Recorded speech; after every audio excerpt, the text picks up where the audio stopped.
When you're looking at your identity sheet, I think we start with double first. Yeah, we're gonna do double because that comes first on your pink sheet. Does everyone see on your pink sheet? Do we have our pink sheets out? Does everyone see the double angle?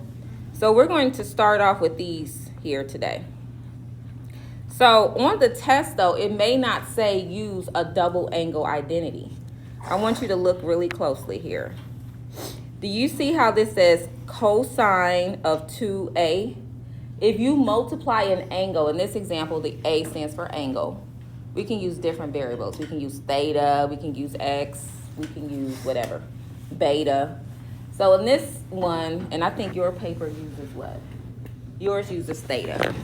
Okay, so in this example, this is saying you're multiplying the angle by 2. If you multiply the angle by 2, would you agree that you're doubling it? Okay, so on the test, it may not say use the double angle identity, but it'll say find the cosine of 2a, or the sine of 2a, or the tangent of 2a. So you have to know, okay, I'm multiplying it by 2, I'm doubling it, I'm looking for my double angle identity. Eventually, we'll get over here to this side, where it's your half angle identity. And again, it won't say use the half angle. It'll just say take A and divide it by 2. If you take an angle and divide it by 2, would you agree that's cutting it in half? All right, so that's really the first thing I want to say. On the test, which if you have not checked Canvas, notice that the whole calendar has been revised. Who noticed that? So the test has been pushed to March 19th. Homework dates have been pushed back. A whole lot of stuff changed, so you might want to check the Canvas page for the new updated dates. But anyway, when you do take your test, it will say use sum and difference to find, but it will not say use half angle or double angle. Any questions about how you'll know? If you're multiplying by 2, it's a double. If you're dividing by 2, it's a half. All right, so let's go ahead and copy down example 1, which is just this question right here. You don't need to copy this down because this is already on your pink sheet. So it says if sine of x is 4 over 5 and x is between pi over 2 and 180. They want us to find, we're actually going to find a couple of things. The first thing we're going to find, so I'll give you a minute to write that down. We're going to find our sine double angle, and we're going to find our cosine double angle. So given this, let's go ahead and add this, find, we're going to find cosine, and we're going to find the sine double angle. So I'll give you a minute to copy that down.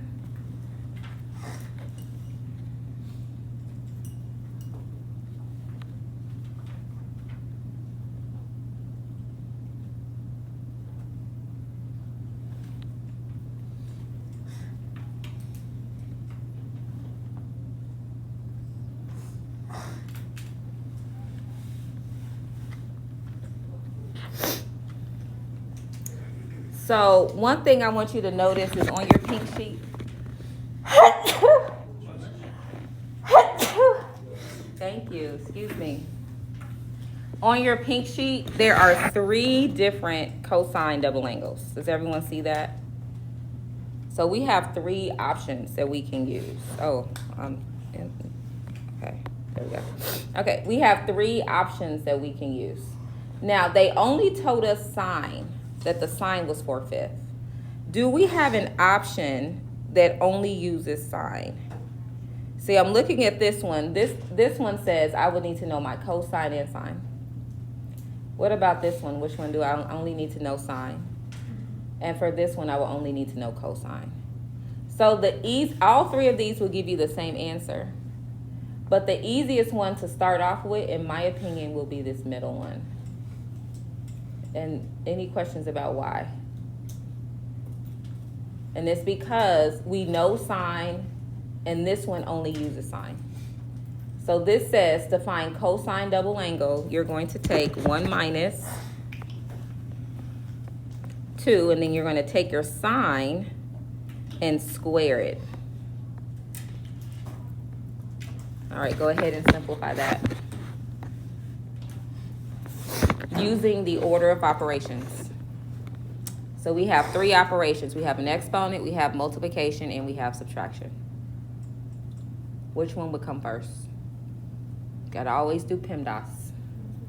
Exponent. So 4/5 times 4/5. Remember, you're just squaring top and bottom. That would be 1 minus 2. And what is 4 squared and 5 squared? 16 over 25. Good. Okay, I'm going to just rewrite this one over here.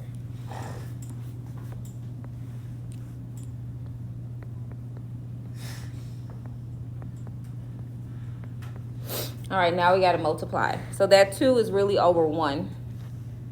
So we can always write that 2 as a fraction. It's 2 over 1. So when you multiply, you just go straight across. Again, you still don't have a calculator. So it's 1 minus, and then 2 times 16 would be, and 1 times 25 is, okay.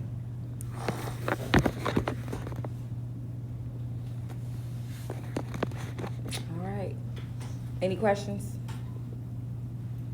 So now we got to subtract from 1. In order to subtract fractions, you need a common denominator. So I'm going to rewrite this 1 as 25 over 25. Because 25 over 25 is 1. And now you can subtract.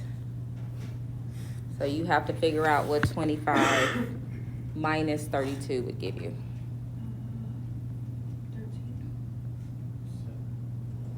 And if you're not sure, you can put the 32 minus 25, but just know your answer because the difference is negative. So you may have to do some old school subtraction where you got to go next door, borrow 10 more, you know, the little rhyme that you learned in elementary school. So you would get -7. And that would be your answer.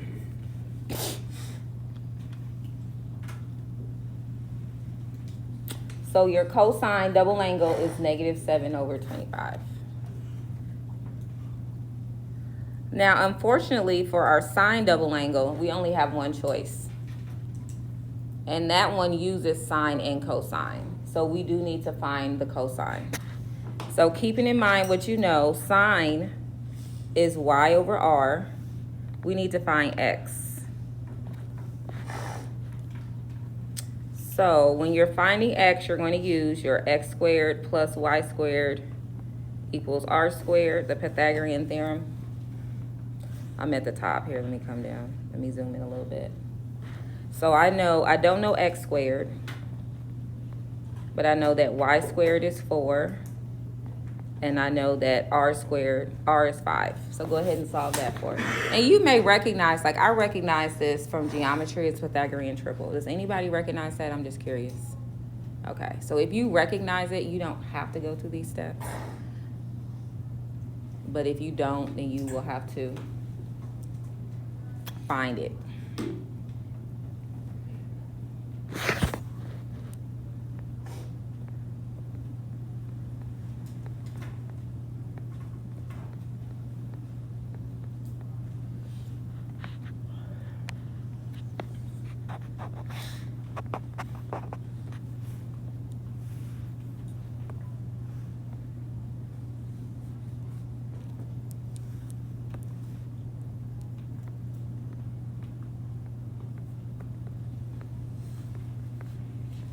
All right, so you should get that x is 3, which means your cosine is 3 over 5. All right, who had that? Cosine 3 over 5, because it's x over r. Okay, but we need to pause right here, though, because they told us something important. They told us this, that this is where my angles are. And that is what quadrant? Show me with your fingers if you know what quadrant that would be. And if you're not sure, look at your unit circle. I mean, Which quadrant is pi over 2 to pi? 1 and 2. And it's just one quadrant though. It's 2. In quadrant 2, looking at your unit circle, is cosine positive or negative? It's negative. So you have to make this cosine negative. And that's what we're going to use. We have to use a negative 3 over 5. So let's go ahead and do our sine double angle. So this was part 1. And that was my answer to part 1. So now we're going to do part 2, and I'm using this identity right here. There's no exponents in that identity. It just says to find your sine double angle, you're going to take 2 times the sine, which is 4/5. Do I have any exponents? Is anything squared in that identity?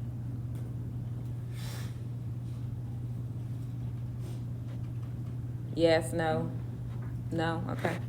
And then multiply that by your cosine, which we just figured out was negative 3 over 5. So let's go straight across. So sine of 2x equals, and I'm just going to write this. I always think it's a little easier to write that as a fraction. I'm going to write it as 2 over 1. So you're just going to go straight across. 2 times 4 times 3, or 2 times 4 times negative 3, over 1 times 5 times 5. And that would be your answer. So 2 times 4 is 8. And 8 times negative 3. Okay, so negative 24. And then 1 times 5 is 25. So this is my sine double angle. And that would be my cosine double angle. So we're in quadrant 2. So if you look at your unit circle, if you're not sure, cosine is negative in quadrant 2. All right, let's do another example. So we have the cosine of negative 5 over 13, and we have to find 3 things. So I think it might be to our benefit to go ahead and find all 3 sides of our triangle, because we have a triangle.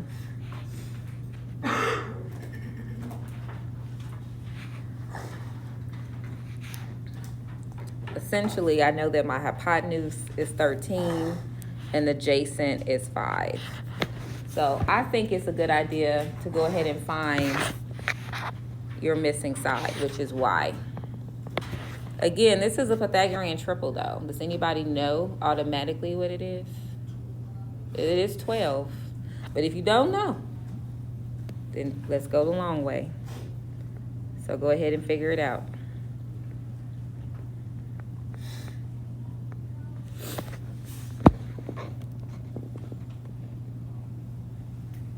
And that way we'll know all 3 and we can go through the double angles a little faster.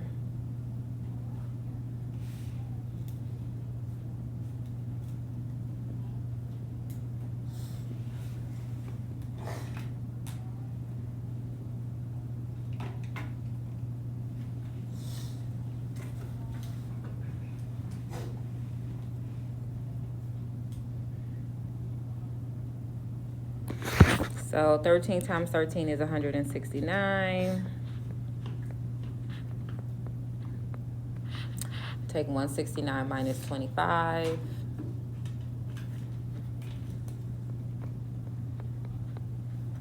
So you should get 12. So I know all three sides of my triangle, which is going to help me get through these a lot faster. So because I know that y is 12, we can go ahead and write our sine theta. And let's also find tangent of theta. I'll write that in different colors. Sine theta, tangent of theta. All right, sine theta is y over r, so that would be 12 over 13. Now, if you're not sure, Go ahead and look at your unit circle because this is telling me what quadrant I'm in. What quadrant am I in? Show me with your fingers. What quadrant would this be? It says from pi to 3 pi over 2. So in that quadrant, is sign positive or negative? In quadrant 3, negative. So let's go ahead and put a negative in front of that. So we're going to use negative 12 over 13 for sine. Tangent is y over r. So that would be 12 over 5. In quadrant 3, is tangent also negative or is tangent positive? It's positive. Okay, so we have all three. We can easily go through and find our 3 double angles. Okay, so let's start off with cosine. So because we know all three, we can do any of these three. Which one do you want to go with? I'm gonna go with the first one. Let's take cosine squared minus sine squared. So to find our cosine double angle,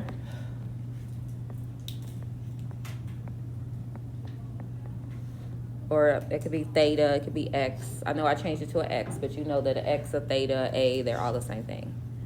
Okay, so cosine double angle, I'm using this one. So that would be cosine squared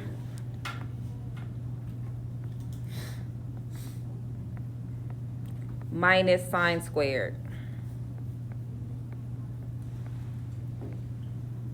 Okay, I feel like that's a little messy, but I think y'all can see it.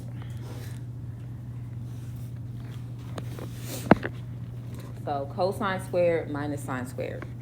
So we're going to square the fractions. So it's cosine. Cosine is negative minus sine. And is sine positive or negative? So it should be negative. What 12? Here? No, at the bottom. Oh. It's me. Is you? Oh, okay. All right, so now we're going to take our negative 5 over 13 squared. What would that be? What's 5 over... First of all, when you square something negative, does it stay negative? A negative times a negative becomes positive. Okay, so we know that negative is going to go away. So what's 5 over 13 squared going to be? 5 squared and 13 squared. 25 over 169. We got to know our perfect squares. I think I know mine up to 15.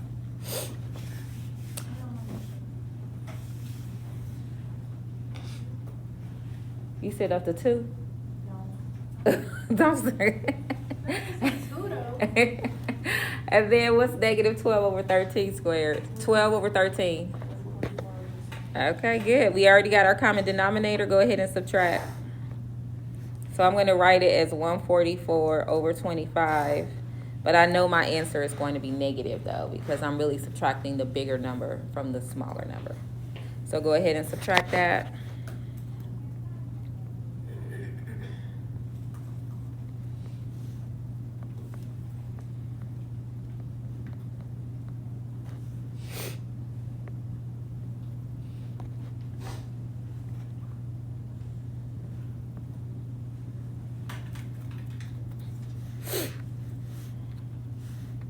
All right, now we're ready to do our sine double angle. So you should get negative 119 over 169. So now we're going to do our sine double angle. So sine of 2x, that equals, we only have one option though, and that would be that one there. So that's just 2 times sine, which we figured out was negative 12 over 13, times the cosine, which was negative 5 over 13. All right, we're gonna go straight across. Again, I'm gonna write that too. I usually like to make it a fraction. I just think it's a little easier for kids. So you gotta take 2 times 12 times 5. So I would probably go 12 times 5 first because I know what 12 times 5 is. And then I would multiply that by 2. That's my personal opinion. Does anyone know 12 times 5 easily? Yeah. Or because you don't have to go in order. So you could do 2 times 5. you know that's 10, and then take the 10 times the 12 to get the 120. So just kind of throwing it out there. So we know our numerator is going to be 120.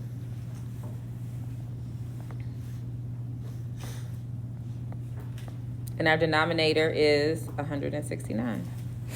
So that one went pretty fast. That's our sine double angle. And then lastly is our tangent double angle. So for tangent double angle,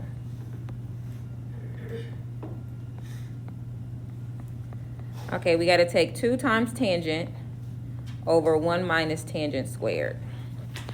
So what did we say our tangent was? 12 over 5. Let's put that in here.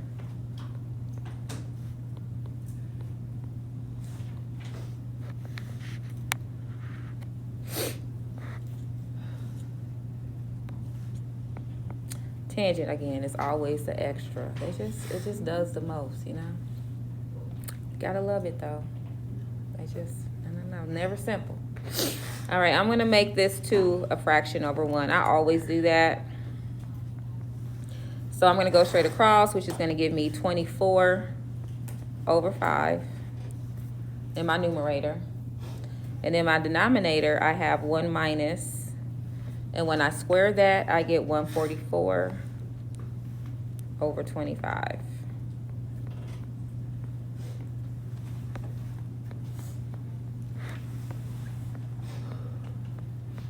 Okay, so I'm going to write that as 25 over 25 minus 144 over 25. And we already did that, 25 minus 144 in an earlier problem. And we realized that that was 119.